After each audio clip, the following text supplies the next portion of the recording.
आप जवान हो करके और वयोवृद्धों की सेवा करते हैं, ये बहुत बड़ा सौभाग्य आपका है। बस उद्देश्य सही रहे, उद्देश्य ना भटकने पावे, कहीं उसकी आड़ में अपनी वासनाओं की पूर्ति ना की जाए, तो ये बहुत बड़ी तपस्या है। क्योंकि जिन वृद्धों की वो अवस्था है कि कोई भी नज़दीक खड़े होना नहीं चाहता, उन वृद्धों को आप गोद में उठा के लाते हैं और अस्पताल ले जाते हैं, उनकी दवाई कराते हैं, उनको वस्त्र भोजन देते हैं, वास की भी व्यवस्था है।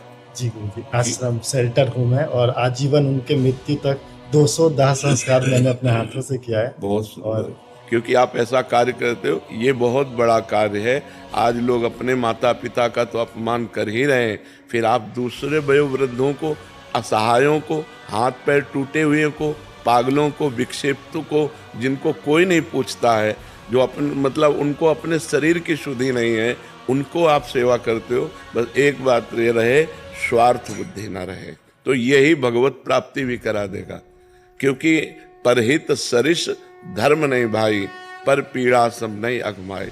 जो दूसरों का हित करता है, इससे बड़ा कोई धर्म नहीं है। और आप इतना प्यार से ऐसे वयोवृद्धों की सेवा, अब बस उसमें दिखावा नहीं होना चाहिए, स्वार्थ नहीं होना चाहिए कि जैसे कुछ लोगों का ऐसा स्वरूप होता है कि कैमरे में कुछ और होता है और कैमरे के पीछे कुछ और होता है। तो हमें लगता है कि एक जैसा स्वरूप होना चाहिए, कि कैमरे के सामने भी वही स्वरूप है और कैमरे के पीछे भी वही स्वरूप है। हमारा एकांत भी भगवत स्वरूप ही होना चाहिए, कि जब हम कैमरा नहीं है तब भी हमारा बर्ताव वही हो जो कैमरे में हो रहा है। बहुत अच्छा लगा, जो परोपकार करते हैं बस यही करते रहना, हमारे भगवान को भी अच्छा लगेगा। आप ये समझो, अपने माता पिता की पुंडरीक जी मन वचन कर्म से सेवा कर रहे थे, कभी उन्होंने चाह नहीं की कि मुझे भगवान मिले, लेकिन स्वयं भगवान उनके पास गए। महाराष्ट्र में प्रमाण है, जो भगवान विट्ठल है वो वही पुंडरीक जी के ठाकुर जी है।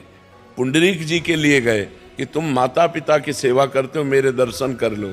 तो एक ईंट फेंक दी और कहा सेवा पूरी हो जाने पर आपके दर्शन करेंगे। तो आज भी ईंट पे ही खड़े हैं ऐसे, जो विट्ठल भगवान है वो आज भी खड़े हैं। माता पिता की सेवा साक्षात भगवान की सेवा है, वयोवृद्धों की सेवा साक्षात भगवान की सेवा है। बस मन वचन कर्म से ही करते रहना, और नाम जप जितना आप कर सकें, और कोशिश करो कि जो बुद्धि रखते हैं, जिनकी बुद्धि काम कर रही, तो नाम जप करें, राधा राधा राधा, उनका भी कल्याण हो जाएगा। शरीर का पोषण और परलोक का पोषण, परलोक का पोषण भगवान के नाम से होता है, अध्यात्म में जुड़ने से होता है। तो जैसे बूढ़ी माई लोग हैं, बूढ़े पिता लोग हैं, अगर इनको सिखाए कि आप बैठ के थोड़ी देर राधा राधा करो, काउंटर दे दे कि आप राधा राधा करो, तो इससे आपको भी और लाभ मिलेगा।